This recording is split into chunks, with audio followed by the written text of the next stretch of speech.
Attorney Ricky Tumutorgo, nagtataguyod ng katotohanan, nakikipaglaban para sa bayan.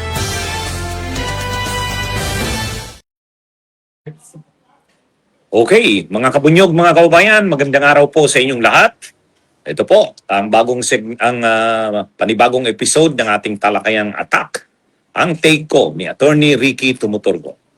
O mga kabunyog, next week, sa impeachment trial ni Sara Duterte, maganda to, abangan natin to. Manood kayo sa coverage natin ng impeachment trial next week.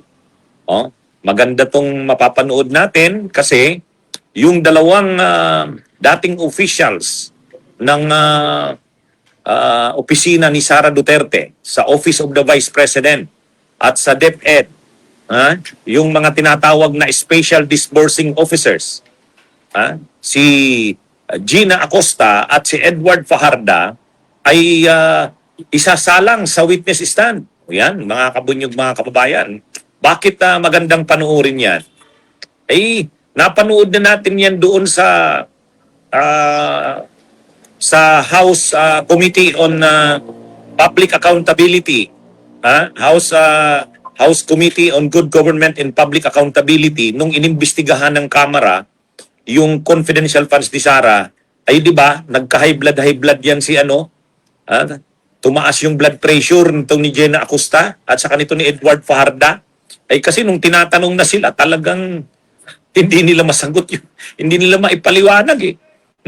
Yung si Gina Acosta, di ba? Si Gina Acosta, siya yung Special Disbursing Officer ng Office ng Vice President. Ay maraming pondo ang siya yung nag-incas noon. Siya yung pumunta sa bangko para i-incas yun.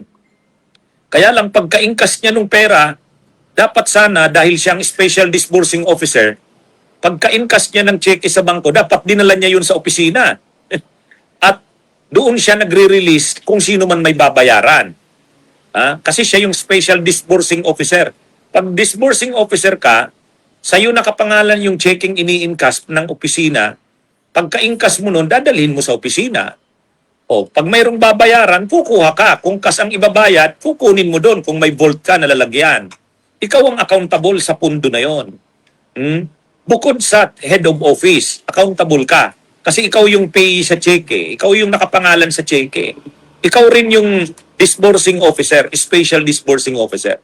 Ay kaya lang ang nangyari nga dyan kay Gina Acosta, bilang special disbursing officer ng OBP, pagka-withdraw niya nung 125 million, tinawagan na daw siya ni Sara Duterte, ibigay daw kay Colonel Lachica. Ay hindi naman pwede yun. Kasi si Colonel Lachica, siya ang head ng Vice Presidential Security Group. Military yun na naka-assign sa Office of the Vice President para sa security ng Vice President. Hindi dapat siya humahawak ng pera. Hindi siya accountable officer. Ang accountable officer na humawak ng pera, si Gina Acosta. Kaya sigurado, tatanungin siya, bakit mo binigay kay Lachica ang ganun kalaking halaga? 125 million hanggang sa umabot yun ng 500 million. Noong 2023, 500 million. Noong 2022, 125 million. Tapos binigay niya kay Colonel Lachica.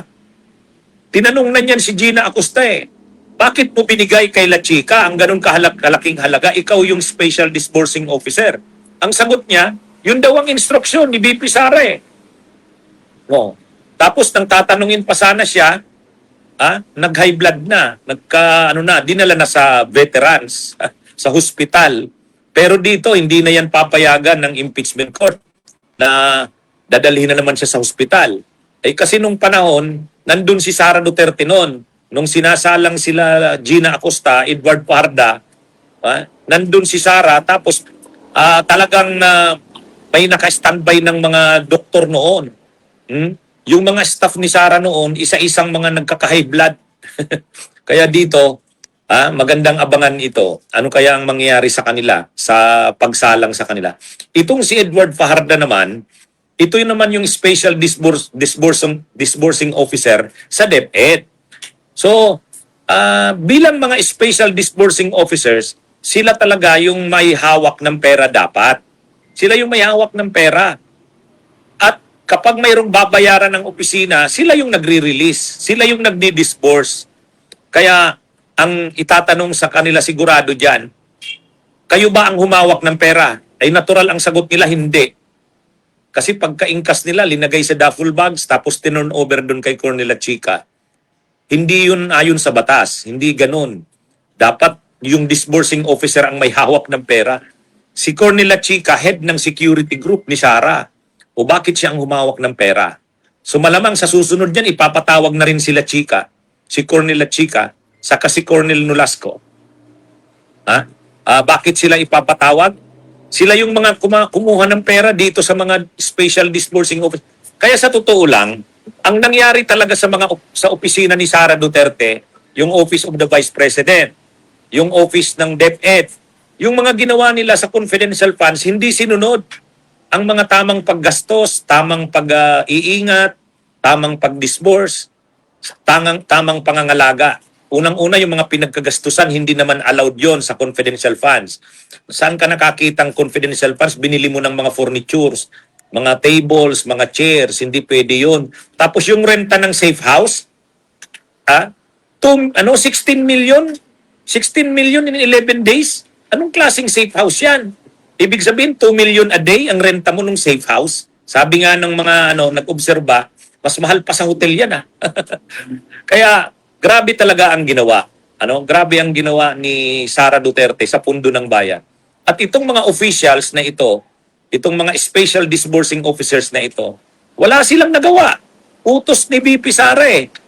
Pero, hindi naman pwede yon. Hindi mo pwedeng sabihin doon na wala kayong nagawa dahil utos ni BP Sara. Kasi, accountable officer kayo, dapat hindi kayo pumayag. Pero anyway, kaya sigurado magkaka-high blood na naman yan.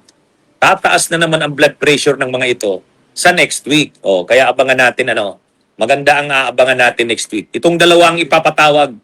Sabi dito sa Bilyonaryo News Channel, ex-aides who handled confidential funds set to testify in BP Sara trial. Siyempre, itong mga ito, siguro, pagtatakpan nila si Sara Duterte, kaya lang, kapag pinagtakpan nila si Sara, silang maiipit. Silang maiipit yan. Bakit ginawa nyo yon? Mali yung ginawa nyo eh. Bakit nyo binigay kay Cornelia Chica yung ganun kalalaking halaga? At ang ini-incas nilang cheque, 125 million, isahan lang na encashment. Sabi nga ng mga branch managers ng Land Bank, unusual yon. Tatanungin din sigurado itong sila Gina Acosta. Bakit ganun kalalaki ang in-incas yung cheque? At bakit cash? So maraming ipapaliwanag itong mga officials na ito ng opisina ni Sara Duterte. Kaya, ito mga kabunyog, ngayon pa lang siguro, kinakabahan na. Ay kung doon nga sa Kamara, hindi pa impeachment court yon. Kamara pa lang yon at saka investigasyon pa lang yon. Grabe na. Itong dalawang ito ay high blood na hospital na. Ito kayang sa impeachment trial, ano kayang mangyayari? At sigurado din, si Sara Duterte kinakabahan na rin. Kung doon sa Kamara natulungan niya itong dalawa, ay dito sa impeachment court, hindi naman pwedeng tulungan niya ni BP Sara. Pupunta ba siya doon sa impeachment court? Tutulungan niya itong dalawa? Na kapag nag-high blood na naman, dadalhin na naman sa hospital, hindi na pwede yan. Kaya, yan mga kabunyog. So maganda ang aabangan natin next week. Abangan niyo uli dito sa ating mga channels, Facebook pages, at ang aking mga analysis uli next week. So maganda itong aabangan natin. Magandang araw sa inyong lahat. Bunyog, halikan na kasama ka. Bunyog, kapag buklod ay may pag-asa. Luzon, Visayas, Mindanao, isa ang pananaw. Sa bagong Pilipinas ang bunyog isisigaw. Bunyog,